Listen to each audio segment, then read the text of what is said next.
O que representa o animal selvagem para a vida humana? Pode-se dizer que a vida selvagem de uma região é o conjunto dos seres vivos, animais e plantas, que possuem capacidade de sobreviver e procriar livremente na natureza. Mas antes, deixe um like e se inscreva para ajudar o nosso canal. Bora pro vídeo!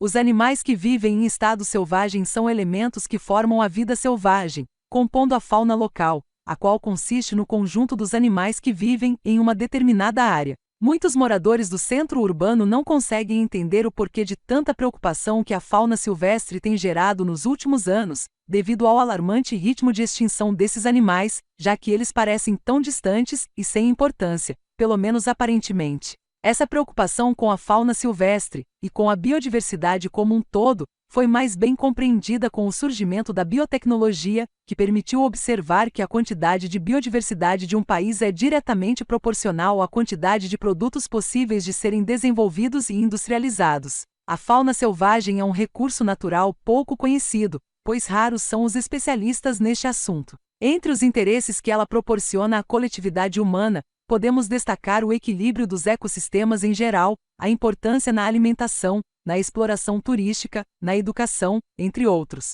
Eles equilibram o ecossistema, pois muitos animais são vitais à existência de muitas plantas, como agentes polinizadores ou como dispersores de sementes que necessitam passar por seu trato intestinal, sem contar que praticamente todos os animais são excelentes agentes adubadores. Além disso, todos os animais têm uma importância na cadeia alimentar, e quando um animal é retirado dessa cadeia, o equilíbrio do ecossistema fica comprometido. Dessa forma, a fauna tem importância primordial na existência e desenvolvimento das áreas naturais, o que vale dizer ainda que são produtores indiretos dos benefícios econômicos que a exploração da madeira, frutas, resinas florestais, entre outros, podem proporcionar aos homens. O reino animal e o reino vegetal formam a biosfera que em harmonia permite a sobrevivência das espécies. Quebrar esta harmonia abruptamente pela interferência humana fará com que milhões de espécies entrem em processo de extinção, resultando a médio e longo prazo a própria extinção da espécie humana, de sorte que a manutenção da vida selvagem e da flora natural é primordial para a manutenção da vida global.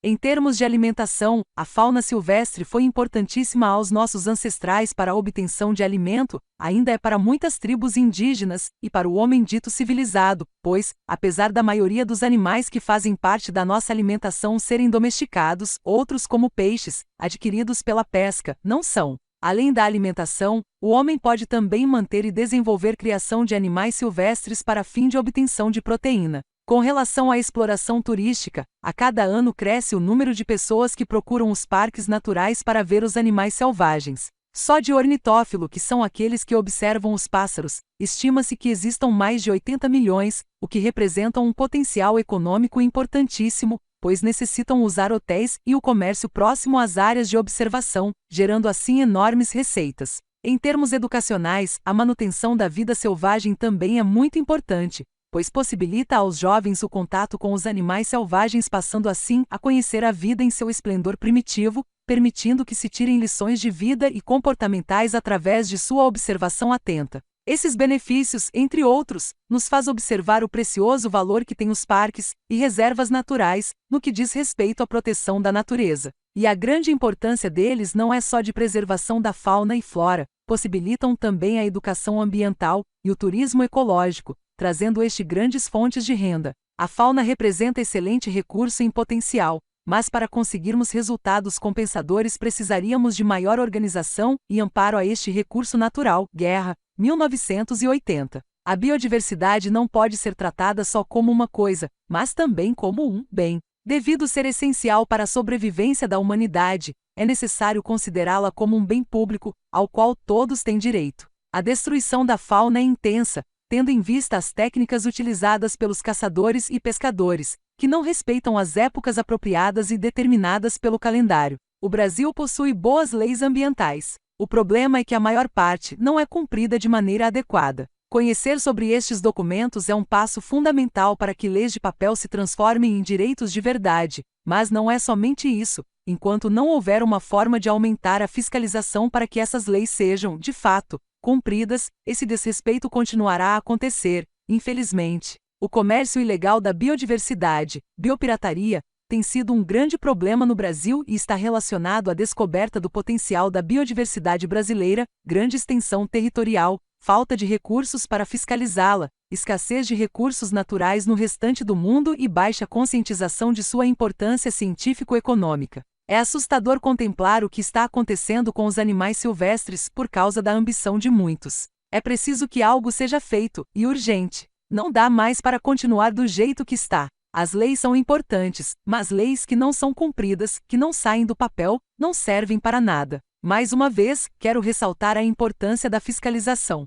Pode parecer difícil conseguir fiscalizar territórios de grande extensão, mas com um pouco de boa vontade é possível sim. É preciso fazer algo hoje para que amanhã não seja tarde demais. Por mais que a conservação da biodiversidade seja algo muito discutido ultimamente, ainda não há verdadeiramente uma conscientização da imensa importância que ela possui. Se houvesse essa conscientização, haveria muito mais recursos para que essa fiscalização fosse realizada. Recursos para este fim nem podem ser considerados como gastar dinheiro, pois eles funcionam como investimentos para o futuro. Não podemos esquecer que cada espécie é única. A perda de uma espécie implica perder definitivamente uma fonte de conhecimento singular e talvez uma fonte de riqueza e potencial benefício para o homem. E depois que ela for perdida, jamais poderemos desfrutar de seus benefícios. Pelo exposto, percebe-se que a vida selvagem tem primordial importância no contexto global da Terra e influência substancial para o ser humano, tanto biológica como economicamente, de forma que sua proteção é fundamental.